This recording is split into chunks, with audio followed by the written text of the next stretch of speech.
Would you turn back, please, to Matthew chapter 15? We read from verse 21 to help us be reminded of some of the background. Those of you who are regular here, we were looking at that section last Sunday morning. But we're picking up from verse 29 through to the end of the chapter this morning. Now, we are looking at this under the title of Learning and Growing with Jesus. Should that not be our aim, if we're followers of Jesus, to be learning and growing with him? As I was trying to get this title, it felt like I should be able to just say learning. But these days in our culture, learning has become so cerebral. It's become about books and exams and papers, very academic certificates and degrees and things like that. And so it seemed important to have that word growing in there as well, that this learning is not about bookish learning. This is a learning and growing with Jesus that is about a development of our relationship with him as we are in relationship with him. The New Testament word for this would be the word disciple. It could be translated learner, pupil. But in those days, they weren't thinking of that bookish learning. In case you didn't know, books weren't invented until fairly recently in the sense that we have them today. So they certainly weren't thinking of books, and what a wonderful day that would have been. I don't think exams had been invented either. I'd like to go back in time to those days. But their thinking, and it wasn't just with Jesus, but in the culture as a whole, that they were, when they were talking about learning, when they were talking about disciples who learnt, they were talking about somebody who lived alongside their teacher, who would go with their teacher, Jesus in this case, from place to place, move around with them, see the whole of life.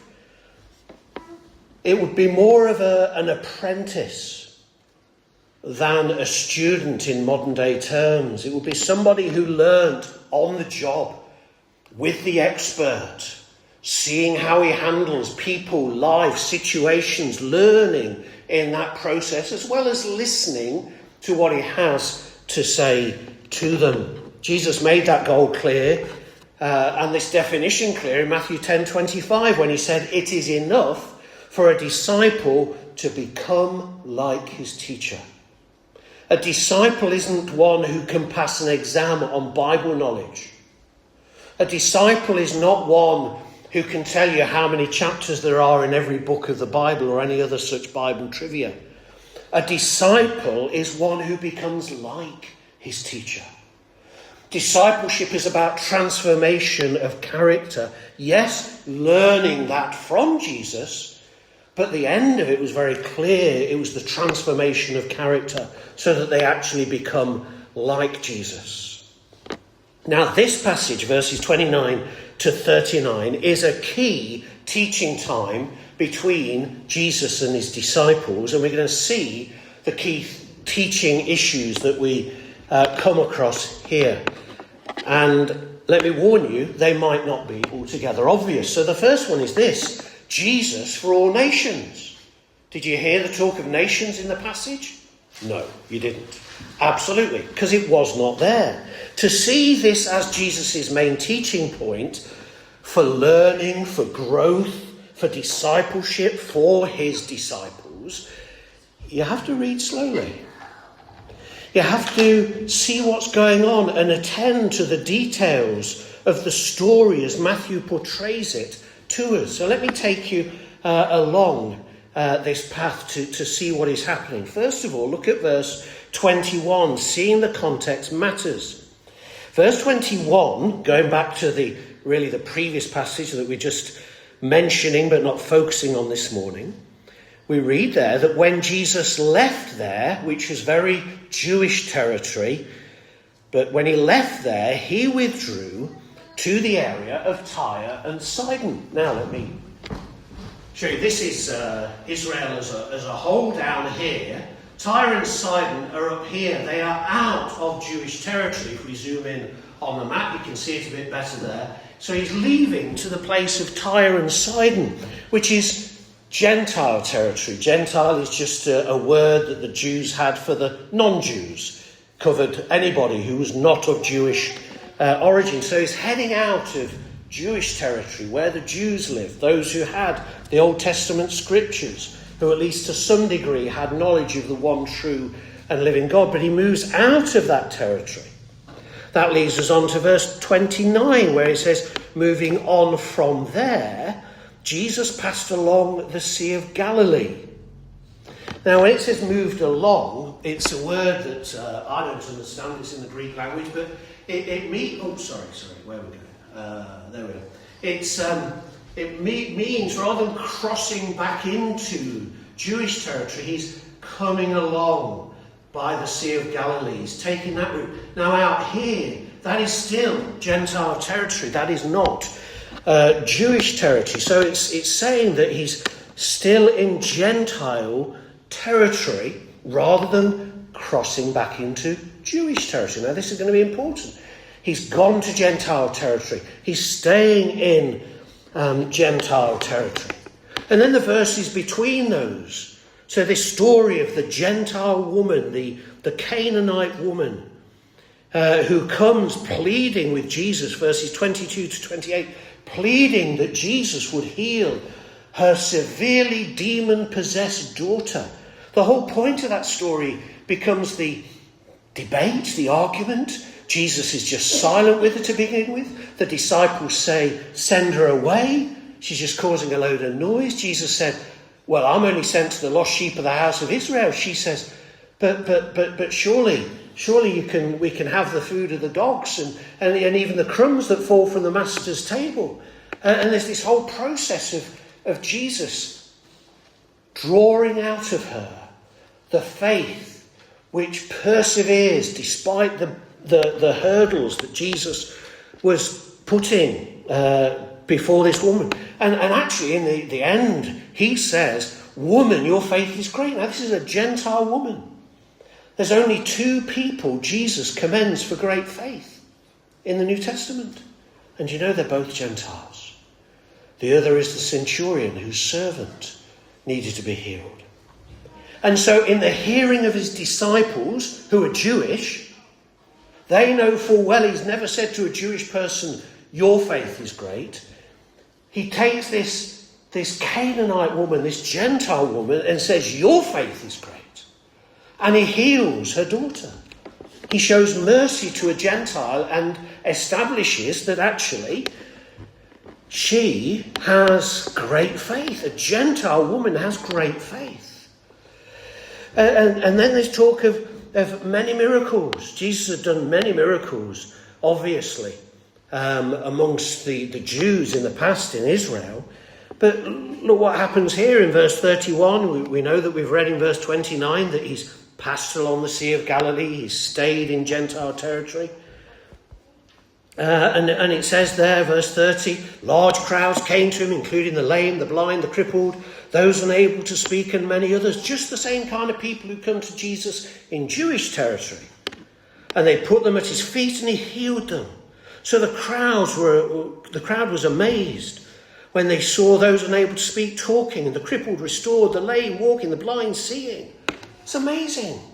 But the same mercy that has come to Jewish people has now come to Gentile people. We need to see these details, you see, in the story. And then what else do we see? Well, we see that end of verse 31, it states, and they gave glory to the God of Israel. That's again a phrase only used twice in the New Testament. And it makes sense because if they were in Israel proper, if they were in Jewish territory proper, it would be obvious the God that they're speaking of. But they're in Gentile territory, so it's important to make clear that as they've seen these miracles, the people, the Gentiles, those from non-Jewish background, are giving glory, not to their pagan gods, but to the God of Israel, the one true living God of the Scriptures. And so God is at work amongst the Gentiles, amongst the nations, amongst the non-Jews. Now, what do we see of Jesus as he works amongst the non-Jews, the Gentiles, the nations? Well, we see that he teaches them. And again, you could just skim past this and not actually see the significance of it. Verse 29, moving on from there, Jesus passed on the Sea of Galilee. He went up on a mountain and sat there. Doesn't sound very dramatic. You go up a mountain, you sit, don't you? Because you're exhausted. But there's more to it than that.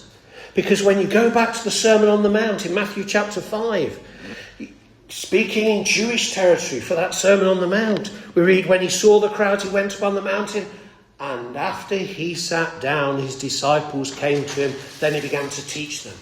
Sitting was the posture of the teacher. If we were back in those days, I'd be sat, you'd be stood.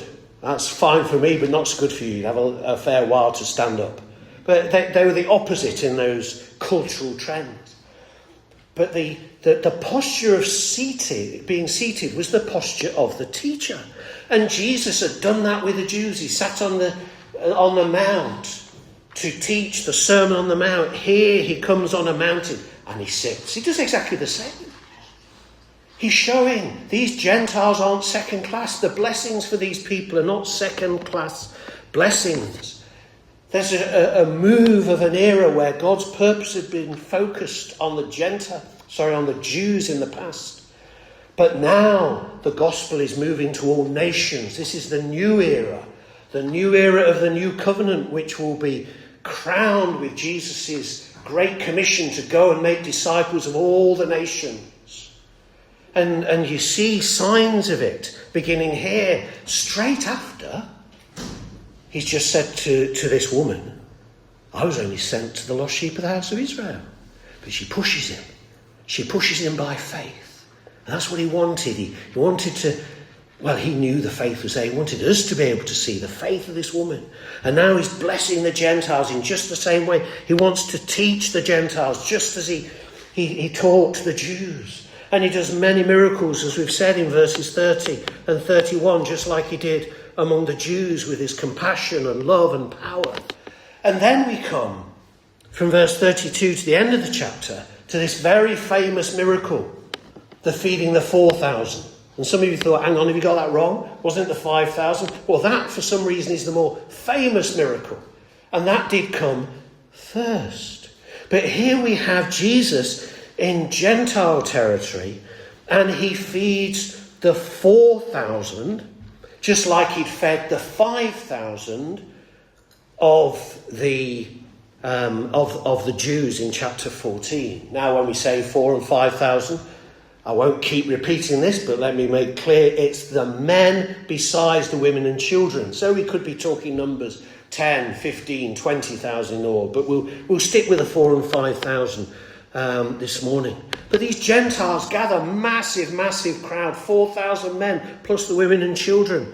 And as it were, they receive bread from heaven, miraculous bread, a provision for the people to feed their hungry bodies, showing that these Gentiles, are welcomed into the kingdom just as enthusiastically and graciously and generously as the Jews were in the feeding of the 5,000. Now, please, don't criticise Jesus for feeding only 4,000 this time and say, that's slightly less. Well, okay, I think we might say there was a point to it if he'd only fed 10. That would show a degree of reluctance, wouldn't it? But they're big numbers, and the fact is, down through history, the similarities between these two miracles have been such that many have criticised Jesus or the Gospels to say, it's one story repeated twice. Well, for that, you've got to believe Matthew was a bit of a numpty to repeat the same story 2 chapters apart in one book. Who's going to get away with that? No, there are similarities, yes, but there are enough differences to prove that this is a unique event, to show us that it's not just a repeat, but it's to show the wideness of God's mercy to all nations, that the Gentiles are welcomed. But let's just look at one or two differences. There's the fact that at the end of this miracle, verse 37, when the 4,000 have been fed, Verse 37. They all ate and were satisfied.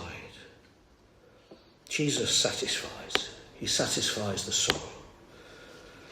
They collected the leftover pieces, 7 large baskets full. Now, if you look back at the feeding of the 5,000 in chapter 14, you'll find that when the baskets were used to collect the leftovers then, there were 12 baskets. 12 baskets. Now, I wouldn't stake my life on this, but I would stake my right arm on it, okay? That these numbers are significant, because as soon as in Jewish settings you talked of 12 baskets, people's minds went back to the 12 patriarchs. The 12 patriarchs, the 12 tribes of Israel in those Old Testament times.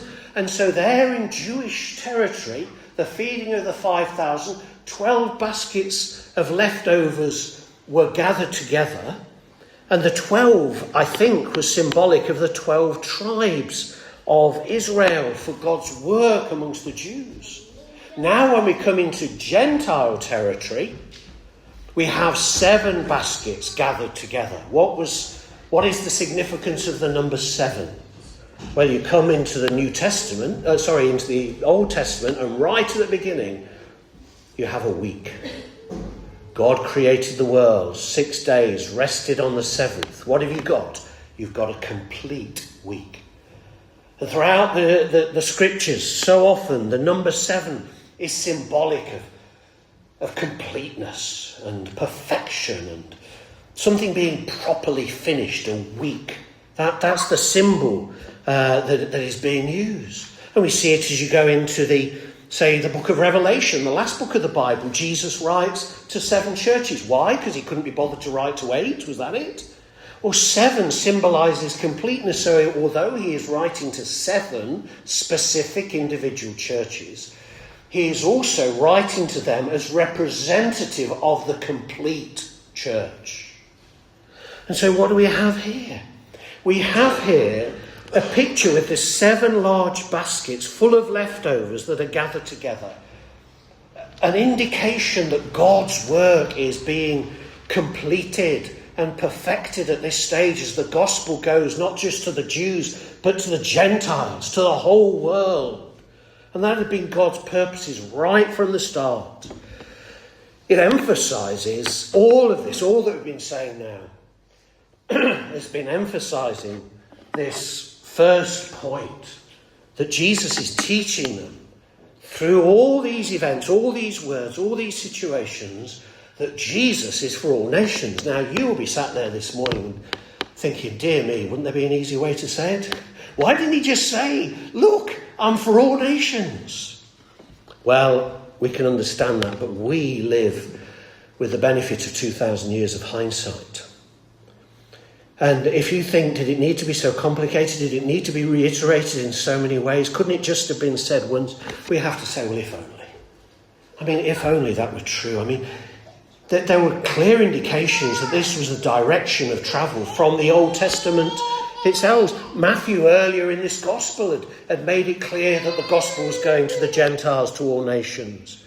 Jesus has said it in passages like this, and like in the Great Commission, that he was sending his disciples to go and make disciples of all the nations. And yet the early church found it incredibly difficult to grasp that message.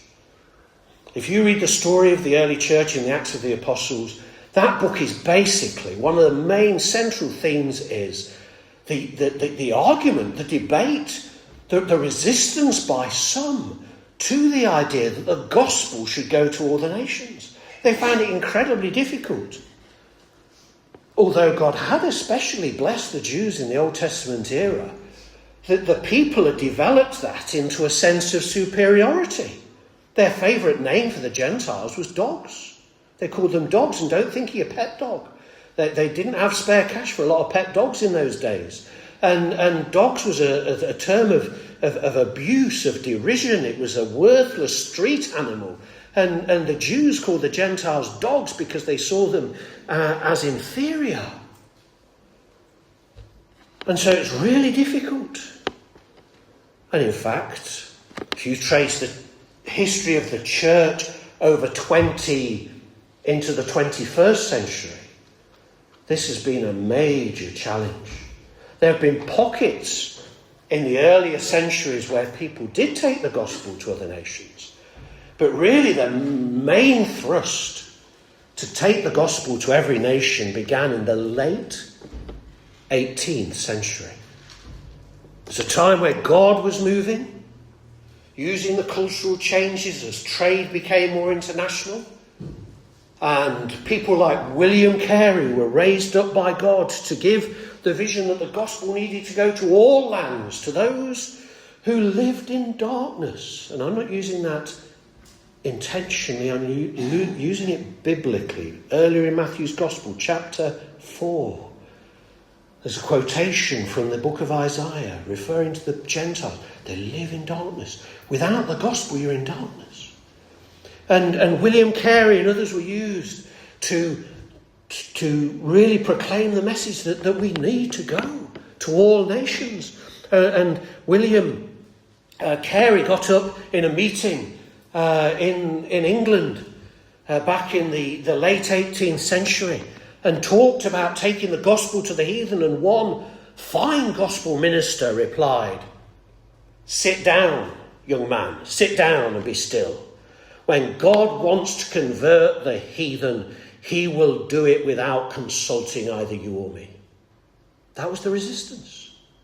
So this has been a major issue, and it's continued.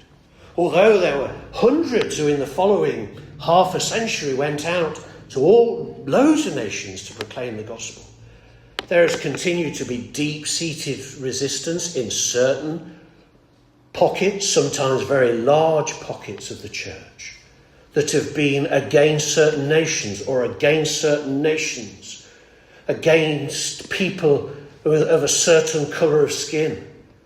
And it has been terrible. We need to be convinced time and time and time again that Jesus is for all nations, for all peoples, that he doesn't value one group more than another. And here, the feeding of the 4,000, this whole event, this whole passage is driving it home, yes, subtly, because sometimes the subtle is a little bit more subtle. It gets behind our defences. It helps us see beyond the obvious where Jesus says, "Go and make disciples of all the nations." It helps us see God really means this. His work is invested in people, all types of people. Now, some of us here may struggle with this. We need to hear the word of God and be rebuked by it if we do struggle. Some of us may think, well, that is absolutely obvious. We as a church, we as individuals are given to the finances of the church to support mission, taking the good news of Jesus Christ to many nations, and we praise God for that. But then do you know what we do? We have other categories of people that we think are beyond the pale, that we think are beyond reach, who we wouldn't be interested with reaching the gospel. Who would we think of? Well, for each of us it may be different. Let me give you some suggestions. The Epsteins, the Andrew Mountbatten Windsors of this world. The gospel is for them. I know Epstein is dead now, but you get the point. The gospel is for them. The homeless, the billionaires, the drug addicts, the Putins and the Trumps, the immigrants, the illegal immigrants, the rich. There is no category that Jesus excludes. Jesus truly is for all nations and for all peoples. Secondly, are you slow to learn? See, Jesus comes to the disciples with a problem in verse 32. He called his disciples. Remember, the crowds have come. They've come with all their ill, sick, crippled people. And he calls his disciples and said, "I have compassion on the crowd." There's Jesus. "Because they've already stayed with me 3 days and have nothing to eat. I don't want to send them away hungry, because they might collapse on the way. Now, the scholars and analysing the dating of the events in the Gospels is a pretty tricky business, so you have to look at it very carefully, so I'll leave that to the scholars. The scholars indicate that just a few months have passed between this event, where these 4,000 men plus women and children are hungry after a 3-day convention, and the previous miracle back in chapter 14 of the feeding of the 5,000. So a few months. So he presents this problem to them. Their reply, verse 33, is, where could we get enough bread in this desolate place to feed the crowd? Now, why don't they know what he's going to do? Why don't they say, hang on, we had a similar event not so long ago, similar sized crowd. Jesus told us that we should feed them then. And do you know what he did? He fed them with the 5 loaves and 2 fish. We fed them all so that they were satisfied, and then we gathered 12 baskets of leftovers. Surely there's a connection here. Surely this Jesus can do the same again. Surely that is what he's going to do. When you read the response of the disciples, it's like the feeding the 5,000 never happened. It's incredible. They are slow to learn. Now, why are they so slow to learn? Well, we aren't told for sure, but let me make some suggestions. One could be they were slow to remember. Now, I find this one a little bit difficult to believe. That was a great miracle. Feeding of the 5,000, that is a great miracle. It's very memorable, but we know, if we're going to be really kind to them, this can be a problem at a very basic level, can't it? It can be an issue of where do we leave the keys, or when's the MOT due, or anything like that. It's the recognition that we can forget things. Sorry, I'm laughing. I was with a group of you last night, and I admitted that I was pulled in by the police when I was going to preach somewhere else just 4 weeks ago. And you know what? My MOT was 5 months out of date. I had no idea. It's a new car to me. I thought I got it in my diary. I clearly hadn't. So I confess all. £100, the poorer I am for it. I was wrong to break the law, but I did so in ignorance. But anyway, so it's slow to remember when the MOT is due. But it seems to be even truer, does it not, in spiritual matters? Where we've perhaps seen God move in a difficult situation in the past, and then we come to another situation. Okay, it's not identical, but there's similarities. And we can be floored by it. It's as though we've never seen God move before. Or perhaps we've needed something and God has provided for us. And then we come to another situation, we need something else, and it's as though he's never provided for us before. And we can't imagine him providing for us this time. We do that kind of thing. I confess my own sin. I don't know why this has got to do with cars yet again, but anyway, let me tell you the story. I became a pastor in 1986. I got another job as well at the time, so I worked in a secular job at the time, and in 1990 I went full-time into gospel ministry.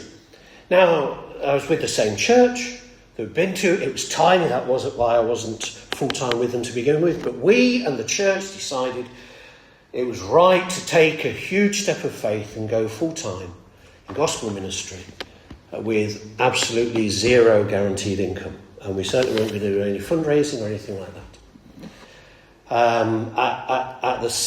At the time of that decision, the very same week, now you've got to think, I think God might be in this, but I wasn't sure how.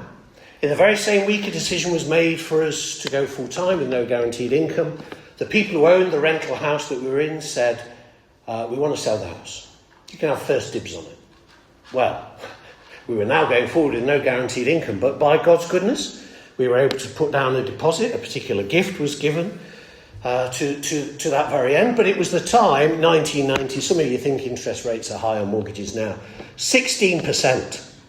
I mean, it was a cheap house by today's standards, but £660 were needed every month just for the mortgage. Now, God in his goodness would provide for us month after month after month. Praise be to him. No fundraising, nothing at all. So we could see that provision, and yet then something would go wrong with the car, which would mean there's a bill. I was floored. It's like, oh, what are we going to do now? And the ability to connect between, God happens to provide for us every month. Can't we trust him for that little bit more? That didn't seem to be there. It was as though I'd forgotten that actually he was providing for us every month so faithfully. That's what we can do. So we can be slow to remember. Secondly, we could also, and they could be slow in faith, to really believe that the God who's done something great in the past can actually do it again. I mean, think of the Hebrews, the Jewish people, when they were enslaved in Egypt. And God did 10 plagues, 10 massive, massive miracles to convince Pharaoh to let him, to get him to let the people go. And so they've seen him at work time and time and time again. They're released, they come to the Red Sea and said, why did you bring us out here to get killed in the desert? Now, why couldn't they say, why couldn't they see, why couldn't they believe that the God who'd worked in the past with 10 amazing plagues could deal with the Red Sea? Why? They were slow in faith. Now, maybe often as well, there's a combination of these two, are slow to remember, slow in faith, slow to spiritually join the dots between what God has done in the past and what I need God to do now. But let me give you a third suggestion as well. And that is sometimes, and maybe it was so with these people, these disciples, we're reluctant to learn. We're not too sure we want to learn. Because as the New Testament reveals, as the book of Acts reveals, as we see the history of the early church, those converted to Christ from Jewish backgrounds were not keen on the idea that the gospel should go to the Gentiles as well. There was deep-seated resistance, and it had to be worked out very hard. And so sometimes we can be slow to believe because we actually don't want to hear the truth. In this situation, ultimately, the truth is that the love of God is for the whole world. When it comes to you and me today, why might we be slow to learn in this sense of reluctant to learn? Well, how enthusiastic do you feel when you read Romans 12 and verse 1 that says, therefore, brothers and sisters, in view of the mercies of God, I urge you to present your bodies as a living sacrifice. Now, in the special context of a church meeting, that may sound good. But then when you start thinking of the reality of sacrifice, you know what sacrifice means? Death. Shedding of blood. Not literally, don't hear me that way, but this means I put to death self so that I may put Jesus first. So my desires, my preferences are subservient to his. They are nothing compared with his. I say, nevertheless, not my will, but yours be done. I want to follow you, Jesus, and do what you want me to do. And so we may be reluctant to learn from that. When we read Jesus saying in Matthew 6:33, seek first the kingdom of God and his righteousness, we may be reluctant to learn what that means. It might mean giving money away before keeping it for myself. Because I'm seeking first the kingdom of God. Because I'm seeking to give generously for the work of the church and for the work of the gospel and for the work of mission. But maybe reluctant when I earn enough. When all the bills are paid. Then I'll give. And there's always another date further down the line where the idea of generosity seems possible. Thirdly and finally, and I will be brief, let's look at regular times and special times of learning, that is. We're still in this context of learning and growing with Jesus. Regular times and special times. We've seen, verse 32, as Jesus says, this crowd, this Gentile crowd, have been with him 3 days. And through the New Testament, you often see Jesus having quite brief encounters, just the odd conversation, a few words here, a few words there with different people. But this time, these people have been at the Gentile Galilean Gospel Convention for 3 days. And they've loved it. It's a special time. It's not just a regular time, a little time. It's a special time. When you survey the Old Testament, you see that there were commanded by the law regular times for the people to have in worship on a daily basis, a weekly basis. As I mentioned in the children's talk earlier, there were 3 special occasions through the year where they were to go together to the temple to worship. The Passover, that lasted for 7 days. Pentecost, that was a bit shorter, 1 day. Tabernacles, 8 days. These were special times of gathering together. In the Gospels, sometimes Jesus' teaching seems to have just been a bit of a question and answer conversation. And then there's other times when it's much longer, like the Sermon on the Mount.